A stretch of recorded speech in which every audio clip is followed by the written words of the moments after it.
C'est avec beaucoup de plaisir que nous retrouvons le projet de classe de l'année dernière, qui allait être finalisé juste avant la pandémie. Il y a donc de cela une année. Dès le début de l'année, nous avions commencé par la lecture et l'étude des récits que nous avions dans nos portfolios. Et nous avions dégagé les différents éléments du récit. C'est ce qu'on appelle le schéma narratif. Ça veut dire respecter un certain ordre dans le récit.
Enfin, la cinquième et dernière étape, la situation finale. C'est la fin de l'histoire. On revient à la même situation qu'au début.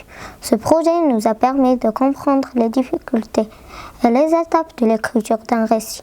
Mais grâce à la disponibilité et l'assistance de nos maîtresses, nous avons pu vaincre ces difficultés. Nous tenons aussi à remercier la direction de notre école qui a veillé et tenu à imprimer nos projets malgré la pandémie. Merci de votre attention.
Ainsi, nous avons appris qu'une histoire commence par une situation initiale.